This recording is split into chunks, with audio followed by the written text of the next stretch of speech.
여러분 잘 지내셨어요? 한 주간 동안 이렇게 뵙게 돼서 반갑습니다. 우리가 지금 사순절을 보내고 있습니다.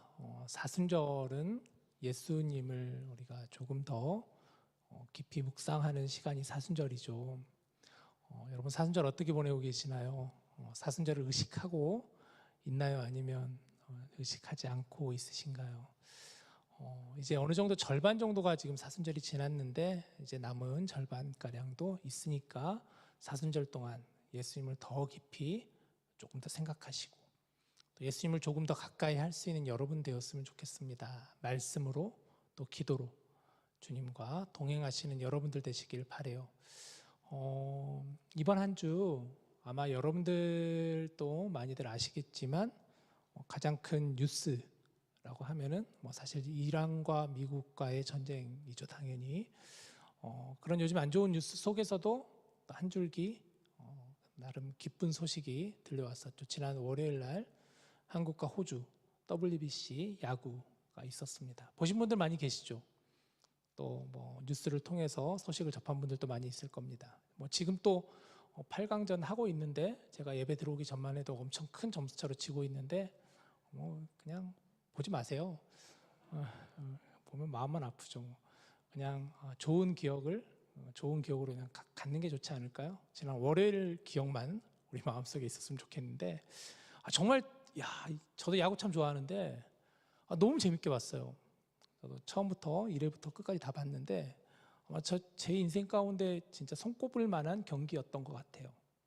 왜냐하면 경우의 수라고 있잖아요. 야구에도 우리가 올라갈 수 있는 확률이 정말 희박한 그런 경우의 수였는데 어떻게 그것을 하나하나 이루어가는 그게 너무나 감동적이고 또 감격적이었습니다.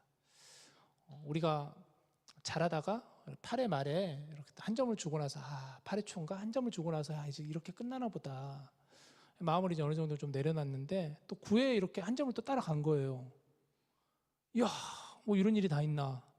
근데 이제 마지막 9회 말에 우리가 이제 다 막아야 되는데 이 주자가 1루로 나가고 자칫하면 이제 점수를 줄 상황인데 어떻게 또 실책을 하게 되고 이걸 보면서 정말 많은 생각을 갖게 되는 경기였습니다. 보면서 이런 생각이 들었어요. 유명한 명언이거든요. 끝날 때까지 끝난 게 아니다라는 말이죠. 끝날 때까지 끝난 게 아니다. 진짜 꼭 이때 쓰는 말이 아닌가 싶을 정도로 그런 경기였습니다. 이 말은 예전에 뉴욕 매츠의 포수였던 요기 베라라는 선수가 감독이 있을 때 남긴 유명한 말이에요. 팀이 이제 완전히 거의 지구에서 꼴등하고 있는 상황 속에서 기자들이 물었거든요. 이제 뉴욕 매츠 팀은 이번 시즌 끝난 거 아닙니까? 그러니까 그때 이 요기베라 감독이 이 말을 남겼어요. 끝날 때까지 끝난 게 아닙니다, 여러분. 근데 실제로 뉴욕 매츠가 그 시즌에 지구 제일 최하위였다가 기적과도 같이 제일 최선두에 서게 되고 우승까지 하게 되는 그런 일들이 있었다고 합니다. 끝날 때까지 끝난 게 아니다. 참 인생은 여러 가지로 비교할 수 있는데 야구와도 참 비교할 수 있는 것 같아요. 저는 야구를 보면서 인생과 같지 않나. 우리 인생도 여러 가지 우여곡절이 많잖아요. 여러 가지 넘어질 때도 있고 그러나 또 그 넘어지는 과정 가운데서도 다시 일어나서 한 걸음 한 걸음 걸어 나갈 때도 참 많은 것 같지 않나 싶어요. 여러분 인생을 우리가 평가한다면 어떻게 인생을 평가할 수 있을까요? 어떤 사람이 인생을 만약에 평가한다고 생각해 봅시다. 그러면 그 한 사람의 단면만을 가지고 평가할 수는 없잖아요. 지금 현재 있는 그 상황의 모습을 보면서 이 사람이 이런 사람이야 라고 함부로 평가할 수는 없죠. 끝까지 그 사람을 지켜봐야 되는 거잖아요. 끝까지 그 사람의 남은 인생이 어떠한 인생인가를 보아야만 그 사람에 대해서 우리가 이렇다 저렇다 할 수가 있겠죠. 마찬가지로 끝날 때까지 끝난 게 아니다 싶습니다. 자, 이제 오늘부터 또 우리가 보게 될 말씀은 이제 솔로몬 왕인데요. 솔로몬 왕에 대해서 우리가 함께 오늘부터 살펴볼 시간입니다. 오늘 하루 동안 이렇게 볼 건데 솔로몬 왕은 어떤 사람이었을까? 솔로몬 왕의 처음은 우리가 너무 잘한 것처럼 많은 사람들에게 환영을 받고 정말 존경을 받았던 이스라엘을 굉장히 강력한 부강한 나라로 이끌었었던 이가 바로 솔로몬 왕이었습니다. 그런데 과연 그의 마지막은 어떠했을까?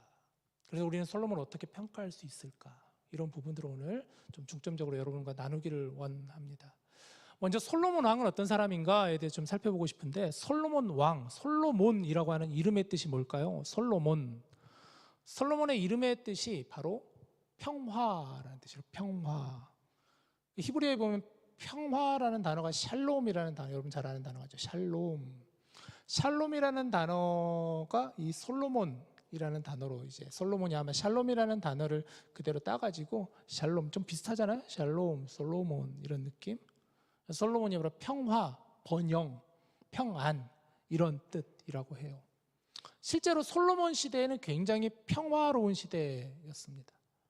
솔로몬의 그의 전임자였던 다윗 때는 많은 전쟁이 있었어요. 이스라엘에 많은 나라와 전쟁을 벌이고, 그러면서 다윗의 이스라엘은 그 영토를 확장해 나갔던 그런 시대였었다면, 솔로몬 시대에는 전쟁이 없었어요. 이렇다 할 전쟁이 없었을 정도로 평화로운 번영을 구가했었던 나라가 바로 솔로몬 시대 이스라엘이었습니다.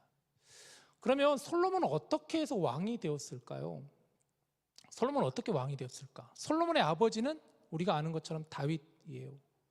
이스라엘의 첫 번째 왕은 사울이었고, 두 번째 왕이 다윗이었고, 이제 다윗의 대를 이어서 솔로몬이 왕이 되었는데, 우리가 지난 시간에 그런 이야기를 좀 나눴는데, 솔로몬은 다윗과 밧세바 사이에서 나온 아들이 바로 솔로몬입니다. 여러분 다윗과 밧세바 이야기 아시잖아요. 다윗이 밧세바라는 여인을 범하였어요. 우리아의 장군을 전쟁터에 보내놓고 우리아의 아내인 밧세바를 다윗이 범하면서 아이를 낳게 되었는데, 결국 그 아이는 죽게 되었습니다. 왜냐하면 다윗이 큰 죄악을 저질렀기 때문에 하나님께서 그것을 심판하셨어요. 그리고 나서 그 다음에 나온 아이가 바로 솔로몬이에요. 근데 사실 솔로몬이 다윗의 아들들 중에서 왕위를 계승할 만한 순번이 되진 않았어요. 원래 솔로몬은 다윗의 10번째 아들이었다고 합니다.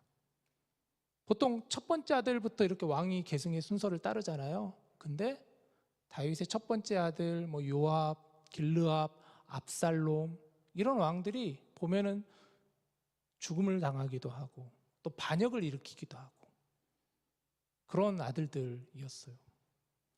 결정적으로 다윗이 솔로몬이라고 하는 그 아들을 하나님께 이 아들을 왕으로 세우겠습니다 라고 약속을 하였고, 하나님께 또 그것을 허락해 주셔서 사실 솔로몬이 왕이 되었다고 해도 과언이 아닙니다.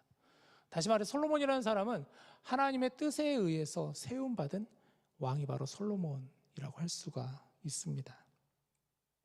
자, 그러면 이제 솔로몬의 삶을 어떻게 우리가 좀 정리해 볼 수 있을까요?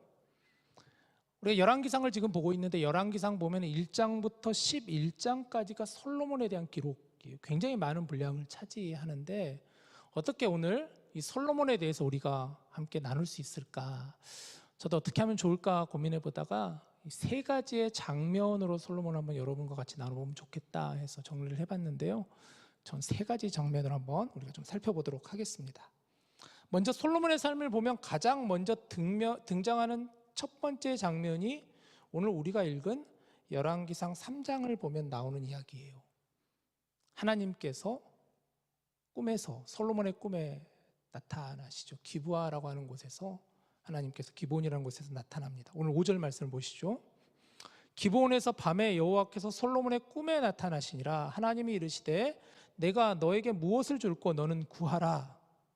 자, 기브온이라는 곳에 한밤에 솔로몬의 꿈속에 하나님이 나타나셔서 이렇게 질문하시는 거예요. 내가 너에게 무엇을 줄까? 나에게 구하라. 네가 구하는 것 뭐든지 그 하나를 나에게 구하라. 그러면 내가 응답하겠다라는 거예요. 여러분, 만약을 여러분이 하나님께 그런 음성을 듣는다면 여러분 뭘 구하실까요?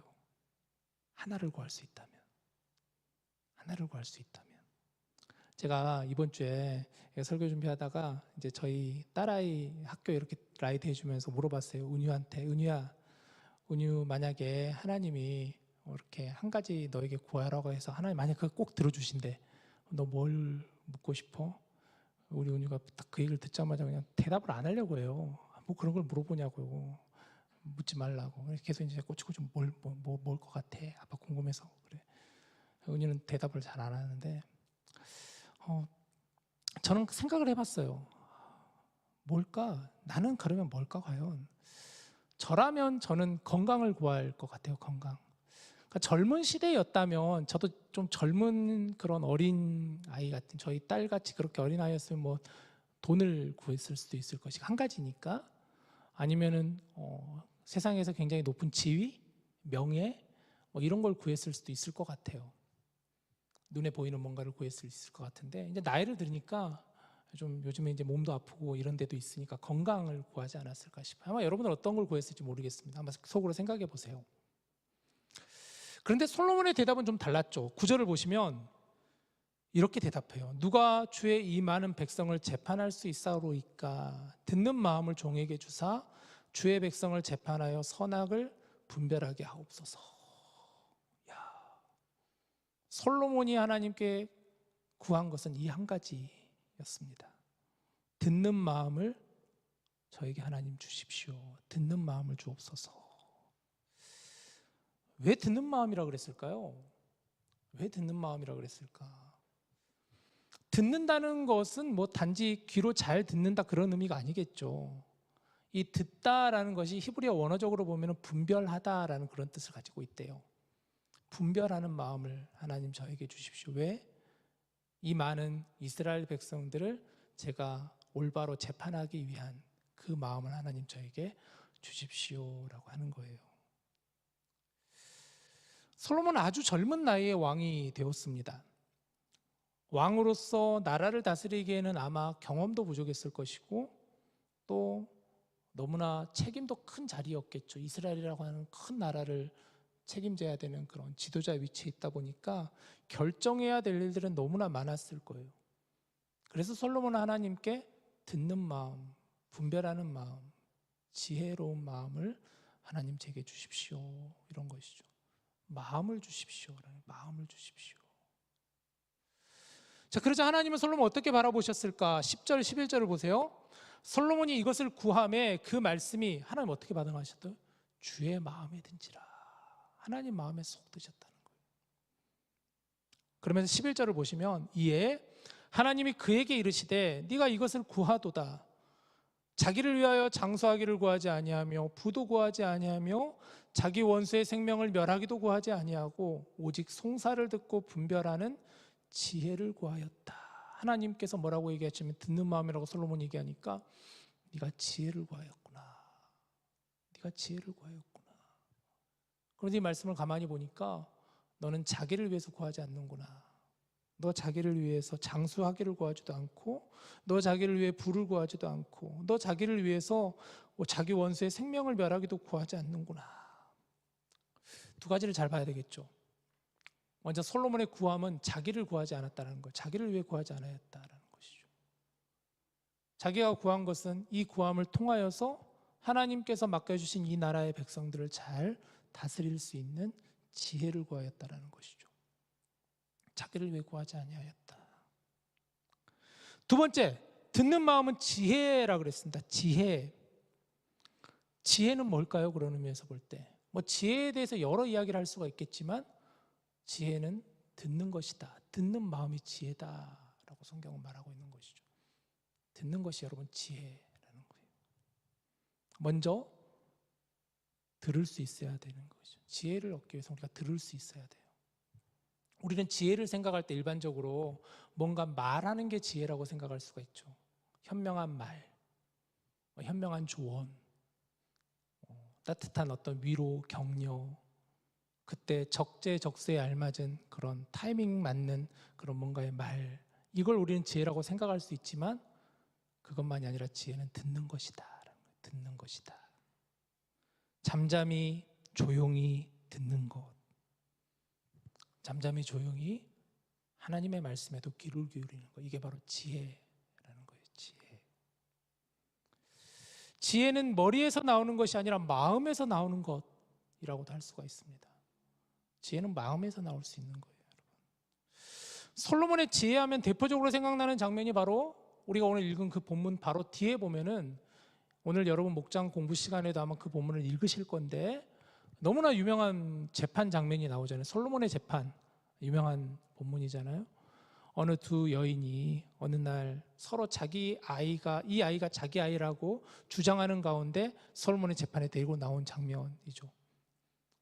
아마 그 당시에는 친자 확인이 어려웠을 거 아니에요. 뭐 피를 확인할 수도 없는 거고 뭐 과학적인 수사가 되는 것도 아니고 어떻게 알 수가 있어요? 서로 자기 아이라고 주장하면은. 그런 가운데 아마 그 재판이 온 이스라엘 사이에 화제가 되었을 거예요. 사람들 사이에는. 이거 도대체 어떻게 이걸 해야 되나. 그게 이제 결국은 솔로몬의 왕위까지 오르게 된 일이었잖아요. 그러나 내용을 우리가 알다시피 솔로몬이 사람의 마음을 정확하게 알잖아요. 누가 진짜 어머니의 마음인지를 알잖아요. 그래서 칼을 가져와라 그래가지고 너희들 그렇게 정 싸울 거면은 싸우지 말고 이 아이를 갈라서 둘 그냥 나눠라. 그러니까 어떻게 반응하죠? 진짜 엄마는 뭐라 그러죠? 죽이지 마십시오. 죽이지 마십시오. 차라리 이 아이 저 여인에게 주십시오. 그러나 가짜 어머니는 어떻게 합니까? 잘 됐습니다. 이 사람 것도 아니고 저 사람 것도 아니고 만약에 서로 자기 것이 맞다 그러면 그냥 반으로 잘라가지고 깨끗하게 그냥 가르는 게 낫겠습니다. 가짜 엄마는 결국은 그 판결 솔로몬이 내렸잖아요. 이게 바로 지혜라는 것이죠. 듣는 마음, 지혜다. 지혜는 하나님의 선물이에요. 솔로몬은 하나님의 지혜만큼은 기도의 응답으로 얻었습니다. 여러분, 구하는 자가 받는 거예요. 우리도 지혜를 하나님께 구해야 합니다. 정말 하나님께 우리가 구할 것은 지혜예요. 또한 솔로몬은 왕이 되었지만 자신이 부족하다는 것을 잘 알고 있었어요. 오늘 본문에도 구하라고 하시는 하나님의 말씀에 솔로몬은 뭐라고 처음에 대답하냐면 하나님 저는 작은 아이입니다 라고 그랬어요. 하나님 저는 작은 아이입니다. 저는 작은 아이입니다. 겸손함으로 하나님 앞에 그는 나아갔습니다. 하나님 저는 아무런 힘이 없습니다. 하나님 저는 아무런 능력이 없습니다. 하나님의 은혜로 제가 이 자리에 오른 것 아니겠습니까? 그래서 하나님 제게 필요한 것은 바로 듣는 마음이에요. 이 마음을 주세요. 그래서 하나님께서 감동하셨다라는 거 아니겠습니까? 하나님의 마음에 들었다라는 거죠. 하나님은 솔로몬에게 지혜뿐만 아니라 부와 명예도 그래서 함께 주셨어요. 솔로몬은 지혜만 구해야 했는데 하나님은 지혜를 주신 것뿐만 아니라 부도 주시고 명예도 주시고.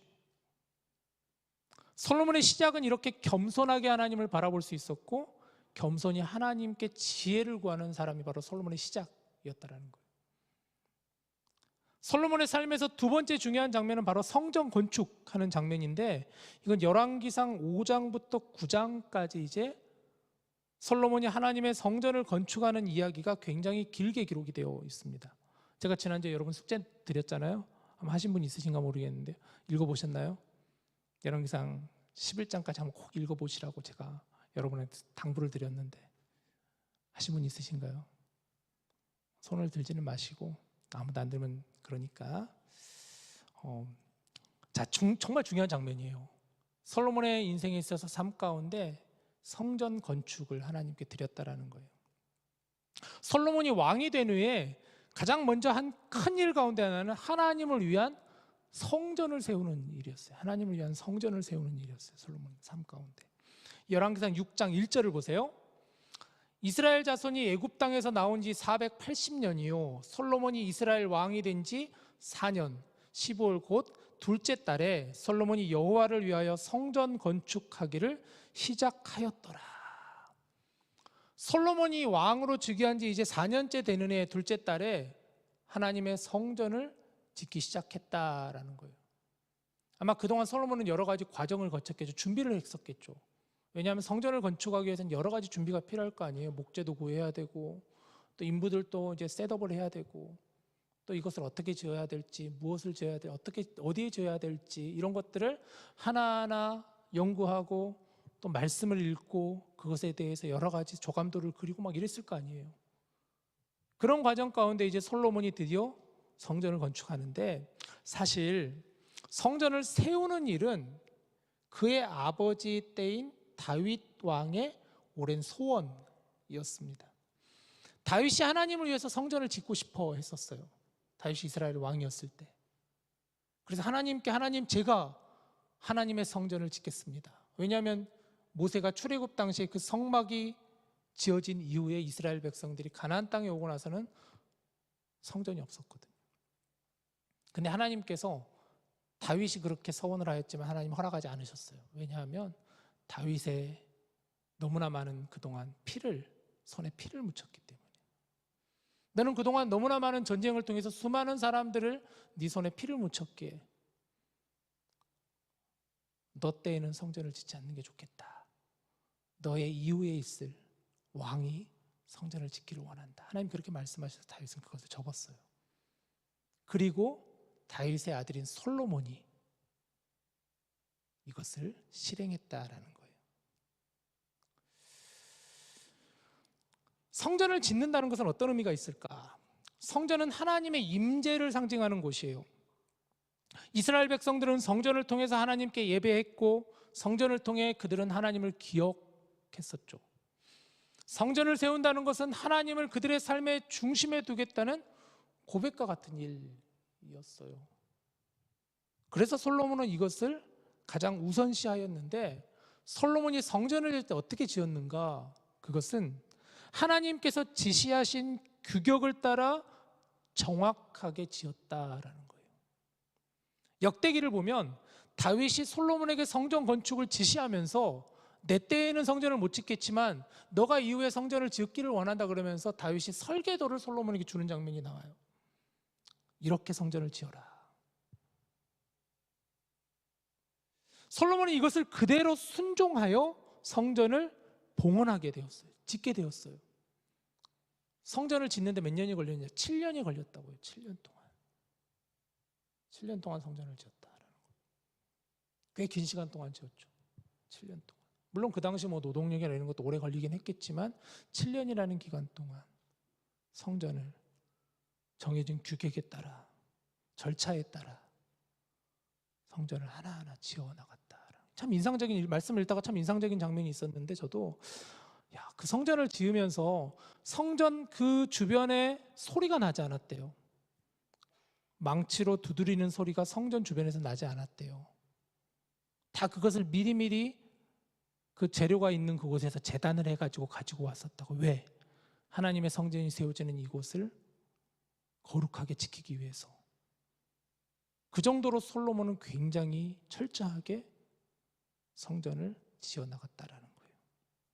성전이 완성되었을 때 아주 놀라운 장면이 나타나는데, 열왕기상 8장 10절 11절 한번 보세요.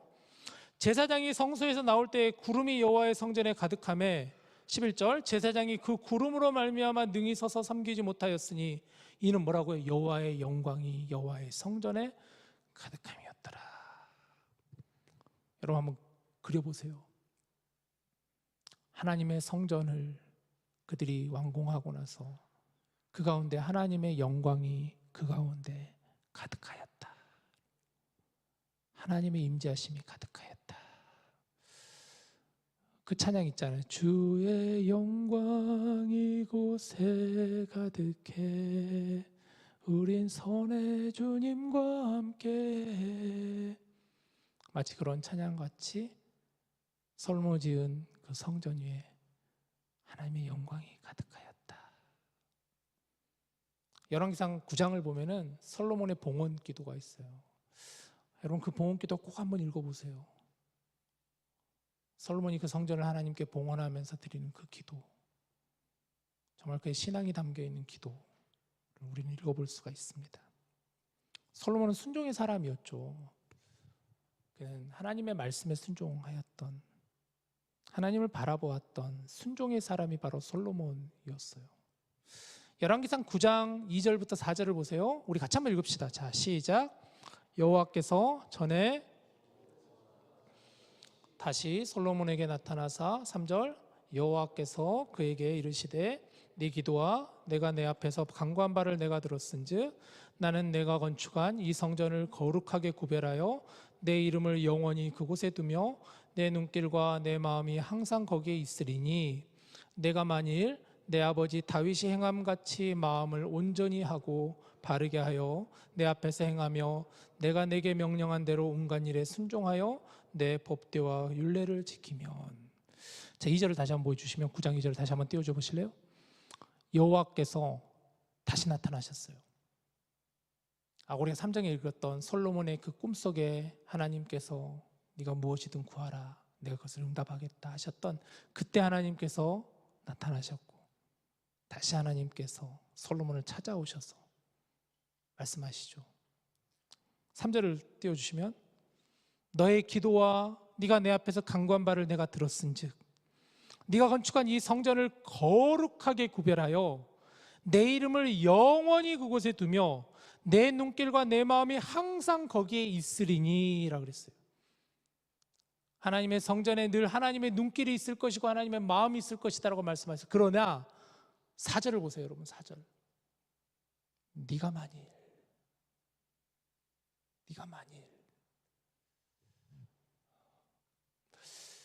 이 열왕기상 11장까지 읽다 보면 이 구절이 여러 번 등장해요. 이 표현이 여러 번 등장해요. 네가 만일. 그러니까 하나님께서 솔로몬에게 내가 너에 대해 이스라엘을 번영케 할 것이다, 화평케 할 것이다, 네가 지은 성전 가운데 내가 영광이 임할 것이다, 내가 너와 함께 할 것이다, 내가 너와 동행할 것이다, 너를 지켜주겠다. 그러나 그럴 때마다 하나님께서는 꼭 이렇게 말씀하셨어요. 네가 만일 너희 아버지 다윗과 같이 그것을 행하지 아니하면, 네가 만일 행하면, 네가 만약 순종하면, 네가 만일 순종하지 아니하면, 이 말씀을 계속 하나님께서 주셨어요. 네가 만일.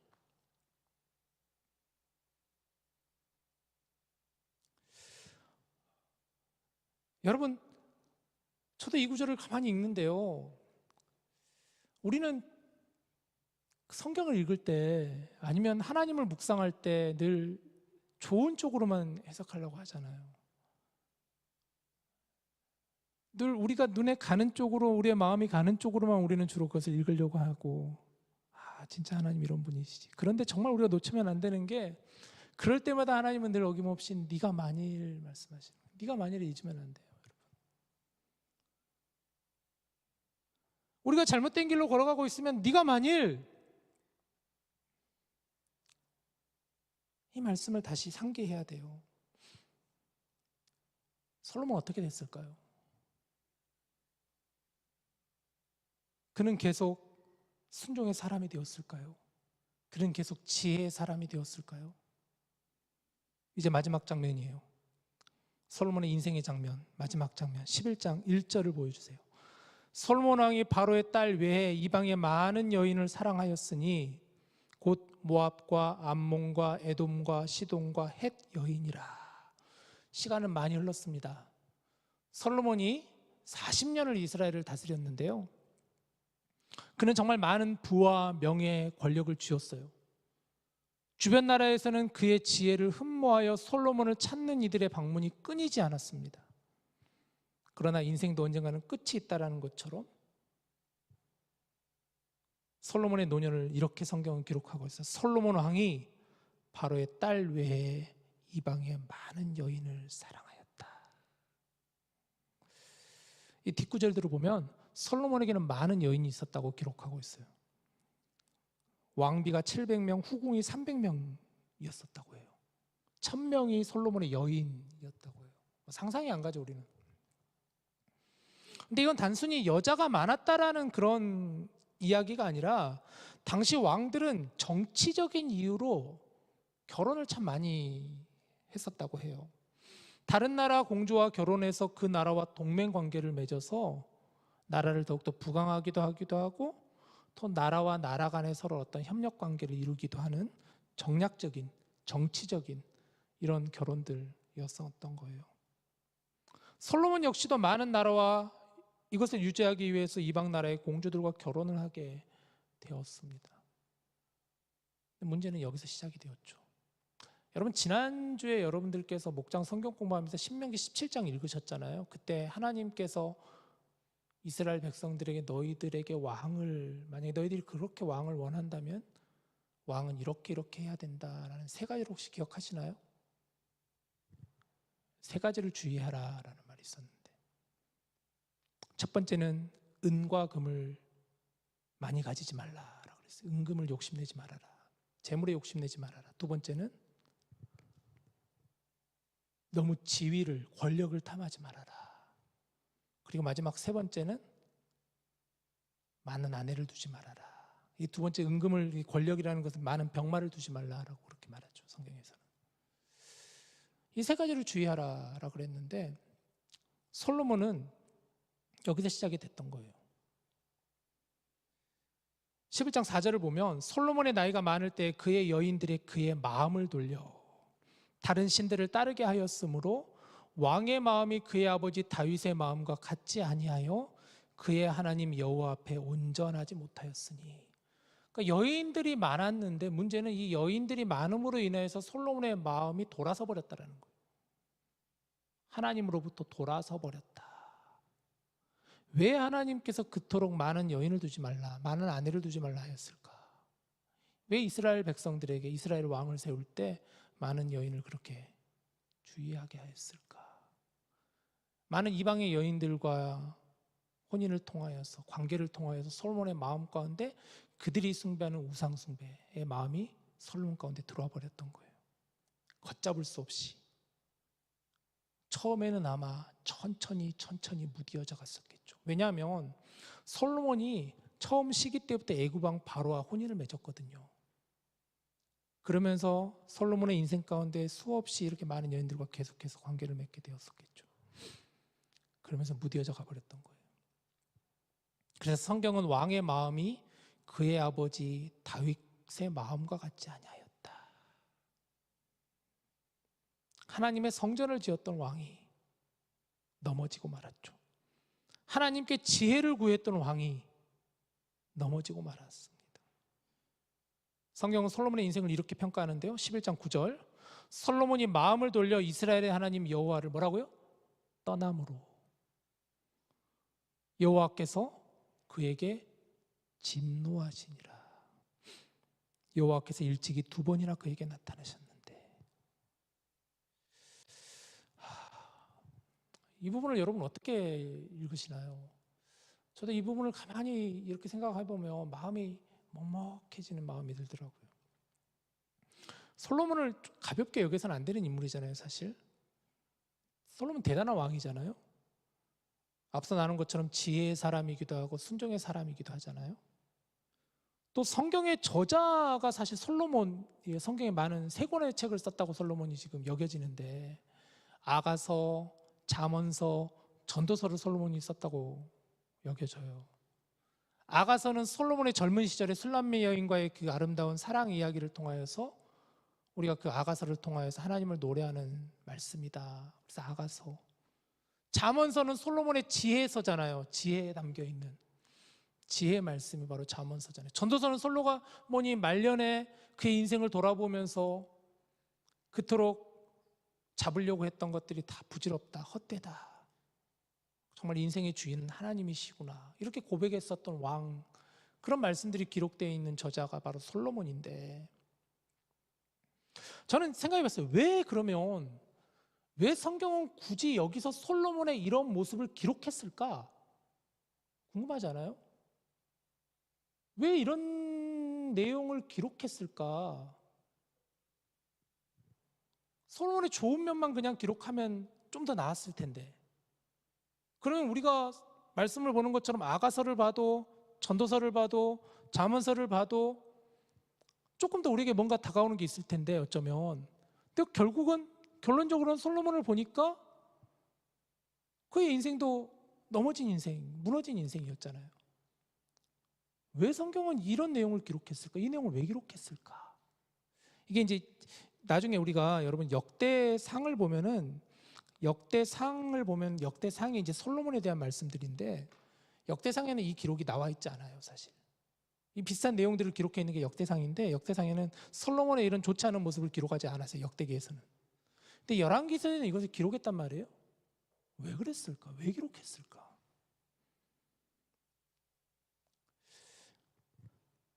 여기서 우리는 중요한 사실을 보게 돼요.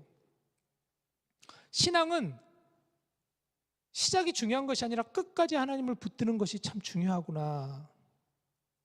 오늘 설교의 시작에서 말했던 그 말이 다시 떠오르죠. 끝날 때까지 진짜 끝난 게 아니구나 라는 것을 통하여서 우리로 하여금 다시 한번 깨닫게 해주는 말씀 아닐까. 지혜가 있다고 넘어지지 않는 것이 아니다. 능력이 있다고 넘어지지 않는 것도 아니다. 하나님을 오래 믿었다고 자동으로 끝까지 믿음이 지켜지는 것도 아니다. 그래서 끝날 때까지 끝난 게 아니다. 오늘 목장 성경 공부에서 여러분에게 이 질문을 드렸는데요. 화면을 한번 보여주시면, 오늘 솔로몬의 시작과 끝을 우리가 함께 보았습니다. 하나님은 오늘 나에게 처음 사랑을 기억하라고 말씀하신다면 내게 회복하고 싶은 신앙의 모습은 무엇인가요? 그리고 이것을 어떻게 실천할 수 있을까요?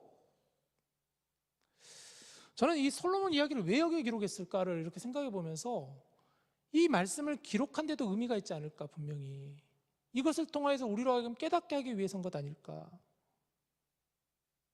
솔로몬이라는 그 위대한 인물을 그려지는 그런 말씀이 아니라 이 말씀을 통하여 그 인물을 통해서 우리로 하여금 주신 하나님 분명한 메시지가 있지 않을까. 솔로몬의 이야기는 단순히 한 왕의 실패 이야기가 아니죠. 어쩌면 이 이야기는 우리의 이야기가 될 수도 있습니다. 우리도 마음을 돌려 하나님을 떠날 수도 있다는 거예요. 그래서 오늘 이 솔로몬의 이야기가 우리에게 너무나 중요하다는 말씀 사실이에요. 여러분 이따가 목장 성경 공부 시간에 이 질문을 꼭 한번 나눠보시면서 진지하게 고민해 보시고 진지하게 함께 나눠보시기를 바라요. 하나님과 나와의 그 첫 만남, 첫 인격적인 만남의 순간을 깊이 떠올려 보시고, 행여나 점점 무디어져 가고 있는 내 모습이라면 다시 회복하고 싶은 그 신앙의 모습이 무엇이었는가, 이것을 그리고 구체적으로 어떻게 내가 실천할 수 있을까, 다시 실천할 수 있을까, 그 결단을 나눠보시길 바라요. 말씀을 정리하죠. 자, 오늘 우리는 이 솔로몬 왕에 대해서 이 성경 열왕기상 11장까지 굉장히 긴 분량이라 저도 처음에 고민됐어요. 이거 2번 나눠야 되는 거 아닌가? 한 3번 나눠서 해야 될 것 같은데, 그래서 3장면이니까 이렇게 할까 하다가 이렇게 한번 이렇게 했는데, 그래도 이 중요한 3부분의 장면을 통해서 그의 삶과 그의 신앙이 하나님 앞에서 어떻게 흘러갔는지를 우리가 좀 살펴보았습니다. 이제 이 말씀을 나에게로 향해 봅시다. 그럼 나는 어떤가요? 여러분? 내 삶과 내 신앙은 하나님 앞에서 지금 어떻게 흘러가고 있나요? 어떻게 여러분 흘러가고 계신가요? 신앙은 끝까지 경주하는 거예요. 끝까지 표대를 향해 달려가는 게 우리 신앙이에요. 마치 마라톤과 같다. 얼마 전에 나눈 것처럼 항해와 같다. 우리는 긴 여정을 지금 걸어가고 있죠. 한 걸음 한 걸음 우리는 그 신앙을 향해 걸어가고 있어요, 여러분. 우리의 신앙의 흐름은 지금 어떻게 흘러가고 있나요, 여러분? 하나님 앞에서 어떻게 우리는 흘러가고 있나요? 그래서 중요한 것은 저는 지금이라고 생각이 들어요. 그래서 지금 다시 하나님을 붙들 수 있는 시간이다. 혹시 하나님과의 그 마음이 식어져 가고 있다면 지금 다시 하나님께 돌아가자. 혹시 하나님보다 더 사랑하는 것이 생겼다면 바로 지금 다시 하나님을 중심에 두자. 혹시 하나님과 점점 멀어져 가고 있다면 지금 다시 하나님께로 한 걸음 한 걸음 나가자. 신앙의 흐름, 하나님 앞에서 그 우리 신앙의 흐름을 여러분 다시 잡고 다시 한 걸음 한 걸음 걸어 나가시는 여러분 되길 간절히 원합니다. 우리 오늘 함께 같이 여러분들과 부르고 찬양 부르고 같이 기도하고 싶은 곡이 있는데요. 그 안에 나 거하네 라는 찬양이에요. 그 안에 나 거하네. 참 찬양이 좋더라고요. 가사도 좋고 가사의 고백이 너무 좋았습니다. 찬양의 가사는 이래요. 내가 사는 오늘 걸어가는 이 길 당신의 뜻 안에 날 세우셨으니 인생의 바람에 내 삶이 흔들려도 주님의 손에 모두 다 맡기네. 이런 찬양인데요. 아마 여러분들도 이 찬양 많이 생소하실 텐데 우리 같이 함께 이 찬양의 가사를 잘 음미하시며 또 마음에 새기며 같이 함께 고백하며 찬양합시다.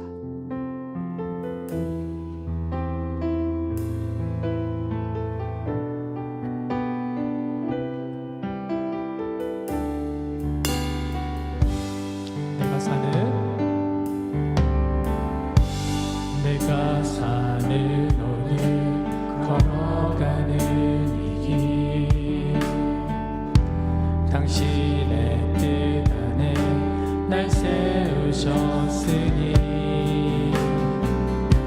인생의 바람에 내 삶은 들려도 주님의 손에 모두 다 맡기네.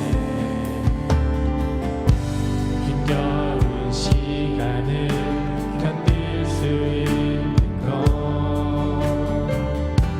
주의 은혜로만 설명할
우리 같이 함께 이 시간 눈을 감고 고백합시다.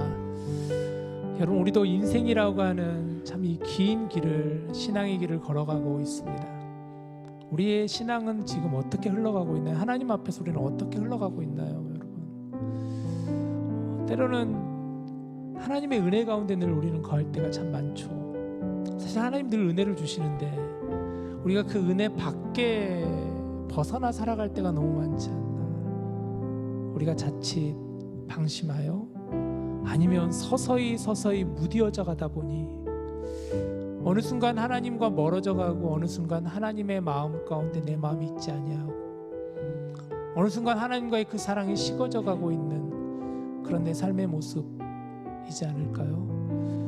우리 시간 오늘 이 솔로몬 왕이라고 하는 이스라엘의 왕을 통하여, 그의 실패를 통하여, 또 하나님께서는 네가 만일 이런 말씀을 통하여 우리에게 주신 하나님의 음성이 있다면, 그 메시지가 있다면 이 시간 같이 함께 기도하며, 하나님 오늘 이 말씀을 통해 나에게 주신 그 하나님의 말씀, 하나님의 마음, 하나님의 뜻, 하나님의 음성을 다시 한번 내 삶에 붙잡고 내가 하나님을 향해 걸음을 다시 향하게 하여 주옵소서. 우리 같이 함께 이 시간 주신 말씀을 마음에 붙잡고 같이 기도합시다. 성령 하나님, 오늘 또 우리가 이 하나님의 말씀 안에 거하며 우리의 삶을 다시 한번 비춰보기를 원합니다. 하나님께서 우리에게 거하시고 우리 안에 인도하여 주시는 하나님의 놀라운 마음과 하나님의 걸음을 우리가 잊지 않고 살아가게 하여 주시옵소서. 성령 하나님, 우리의 연약한 마음을 붙잡아 주시옵소서. 우리의 수많은 장면들이 있을 것입니다. 그 장면 속에서 걸어나가는 나 자신을 다시 한번 보게 하여 주시옵소서.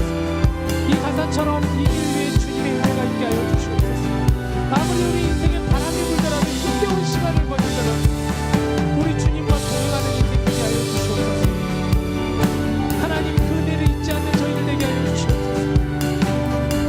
하나님, 오늘도 이 말씀 앞에 우리가 겸손하게 주님 앞에 나아오나요? 때로는 우리가 지혜를 가진다고 하지만, 능력이 있다고 하지만 어쩌면 넘어질 수밖에 없는 우리 인생이지 않을까요? 하나님, 오늘 이 말씀이 그늘이 되게 하시고 거울이 되게 하여 주시옵소서. 나를 비추는 거울 되게 하여 주시옵소서. 나의 길을 비춰주시는 등이 되게 하여 주시옵소서. 성령 하나님, 오늘도 이 귀한 말씀 가운데 거하며 나아가는 저희들 되게 하여 주시옵소서. 이후에 있을 우리의 목장 모임 가운데 함께 하여 주셔서 우리 사랑하는 지체들과 함께 말씀을 읽으며 이 말씀 가운데 거할 수 있는 저희들 다 되게 하여 주시옵소서. 내 인생의 삶을 다시 한번 돌아보게 하여 주시고, 수많은 장면들 속에서 나는 어떠한 삶을 살아가고 있는가를 비추는 자가 되게 하여 주시옵소서.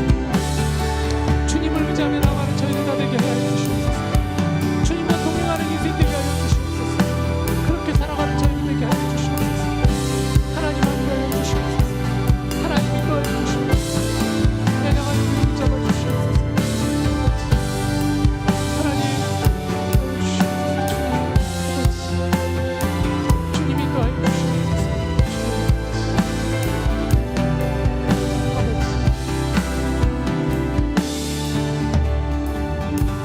하나님, 오늘 우리가 왕과 선지자 두 번째 시간을 솔로몬 왕에 대해서 함께 말씀을 나누어 보았습니다. 하나님께서 부르시고 하나님이 세우신 왕이었지만, 그의 시작은 창대하였지만 하나님 그의 말년의 인생에 저렇게 무너지는 모습을 보면서 하나님이 이 말씀이, 이 메시지가 우리에게 깊은 떨림이 되게 하시고 울림이 되게 하여 주시고, 우리의 삶 가운데 늘 거울과도 같이 비춰지는 말씀 되게 하여 주시옵소서. 우리 신앙의 길을 올바로 잡게 하여 주시고, 정말 하나님과 끝까지 걸어갈 수 있는 저희들 다 되게 인도하여 주옵소서. 우리 주 예수님의 이름으로 간절히 기도드립니다. 아멘.